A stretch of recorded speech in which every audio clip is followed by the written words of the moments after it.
जिस तरह तमाम सरकारी एजेंसियों की गुंडागर्दी दबाव के बावजूद इलेक्शन कमीशन ने फेयर इलेक्शन करवाया और मैं जेल में रहते हुए जीत गया, मैं उसके लिए इलेक्शन कमीशन का शुक्रिया अदा करता हूँ। Be serious for a while please, for God sake, don't make mockery of the सबस। आपकी देशभक्ति हमने देखी जब वंदे मातरम पर डिबेट था, कोई नहीं था यहाँ पर, हमें आप क्लास में बिठा के रखते हैं, भाग जाते हैं। यासीन मलिक उन सबको तशद्दुद किया, उनके मुंह में उनके आलू डाल दिए, वो सबसे बड़ा इंटरनेशनल एक्ट था, उसकी वजह से लोग वहाँ पर मिलिटेंट बने।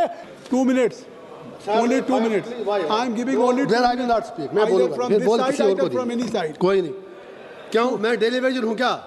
आपने सिंगल मेंबर्स को 10-10 मिनट दिए। Give me 8 minutes at least. Don't do injustice with me, please.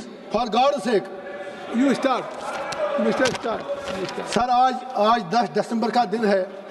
दे रहे हैं बिठाओ सभी को दे रहे हैं। सर आज 10 दिसंबर का दिन है, वर्ल्ड ह्यूमन राइट्स डे है आज मेरा फास्ट है। मैं इस हाउस में से ही ऐलान करके गया था कि I am on a fast today on eve of world human rights day to remember people of their duties towards people of Jammu and Kashmir. Sir इससे पाक दिन मेरे लिए और क्या हो सकता है कि आज जब इस हाउस में इलेक्टोरल रिफॉर्म्स डिस्कस हो रहे हैं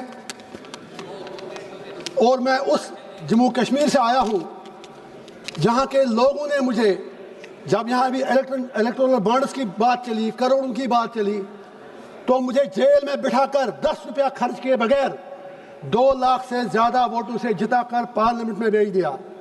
आज मैं उन अपने लोगों को इस पार्लियामेंट हाउस से शुक्रिया भी अदा करता हूँ, सलाम भी करता हूँ, और साथ ही मुझे नहीं पता बाकी मुल्क में कैसे इलेक्शन हुआ, लेकिन अपनी पार्लियामेंट्री कॉन्स्टिट्यूंसी में जिस तरह तमाम सरकारी एजेंसियों की गुंडागर्दी दबाव के बावजूद इलेक्शन कमीशन ने फेयर इलेक्शन करवाया और मैं जेल में रहते हुए जीत गया, मैं उसके लिए इलेक्शन कमीशन का शुक्रिया अदा करता हूं अपने लोगों की तरफ से।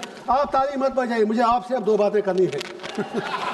तो ये बात आ गई आपकी बात, नहीं आप इनकी बात भी करें। इंजीनियर साहब सर आपने जिस तरह से अब बात करने दीजिए ना सर। जज्बात की तर्जुमानी की है, शुक्रिया वो आपके पूरे वतन तक चली। शुक्रिया सर। अब मुझे इनसे भी बात करें, प्लीज आज खुदा के वास्ते मुझे आज 2-4 मिनट दीजिए। इंशाल्लाह बहुत ही इंपॉर्टेंट बात है, बहुत ही इंपॉर्टेंट बात है। मैं ये कह रहा हूँ, या तो आप इलेक्शन रिफॉर्म्स कर लीजिए, जेल से be serious for a while please, for God sake, don't make mockery of the सबस। आपकी देशभक्ति हमने देखी जब वंदे मातरम पर डिबेट था, कोई नहीं था यहाँ पर, हमें आप क्लास में बिठा के रखते हैं, भाग जाते हैं। तो मेरा ये पॉइंट है, या तो एक ऐसा कानून लाइए आप कि आप जेल से किसी को लड़ने मत दीजिए, या अगर लड़ता है कोई तो फिर उससे कम से कम दुनिया में फिर बात बाहर निकलती है कि आप उनसे फिर पैसा लेते हैं, शायद ये चीज़ अच्छी बात नहीं है। उसी तरह आपने सर कौन सा कानून है, जब आपने डिलिमिटेशन कश्मीर में किया J&K में, तो कश्मीर में आपने सिर्फ 1 सीट बढ़ा दी, जम्मू खिते में 5 बढ़ाई, लड़ा दिया खुद को एक दूसरे से, और कहाँ पर देश में 5 MLA नॉमिनेट होते हैं। आप मुझे इंडिया अलायंस से 1-2 बातें करने दीजिए प्लीज। एक बात कह के खत्म करिए सर, खुदा के वास्ते प्लीज हाथ जोड़ता हूँ आप सर, बोलने दीजिए ना। अरे सर प्लीज देखे ना, प्लीज देखे, बात तो सुनिए। मैं भी त्योहार जा रहा हूँ, ये घर जा रहे हैं अपने, रहम तो कीजिए मुझ पर, भूख हड़ताल पे हूँ सुबह से, कुछ तो रहम कीजिए, बोलने तो दीजिए। मैं पप्पू यादव जी को मुझे उनका सम्मान है, सर सुनिए ना प्लीज, मैं वहाँ आऊँगा फिर। मैं ये इंडिया अलायंस से बात करना चाहूँ, आप फैसला कर दो।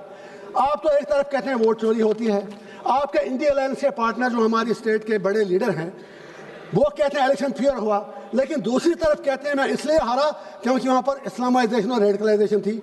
उनके एमपीज यहाँ कहते हैं नहीं इलेक्शन फेयर हुआ, कुछ कहते हैं नहीं हुआ।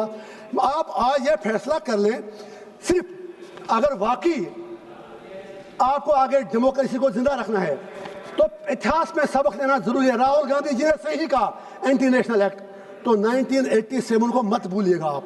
1987 में आपके सवाल आ गए, सैयद अली गिलानी, लोन, यासीन मलिक, उन सबको तशद्दुद किया, उनके मुंह में उनके आलू डाल दिए, वो सबसे बड़ा इंटरनेशनल एक्ट था, उसकी वजह से लोग वहां पर मिलिटेंट बने। उस इंटरनेशनल एक्ट की कीमत आज आपको चुकानी पड़ रही है पूरे कंट्री को, उसके लिए आपको भी जवाब देना है। अध्यक्ष जी, माननीय अध्यक्ष जी, आज जिस विषय के ऊपर हम बोलने के लिए यहाँ खड़े हैं शुक्रिया। वो बेहद गंभीर है। जिस प्रकार से देश के अंदर चुनाव आयोग पूरी तरीके से कैप्चर कर लिया गया। Nothing will go on record.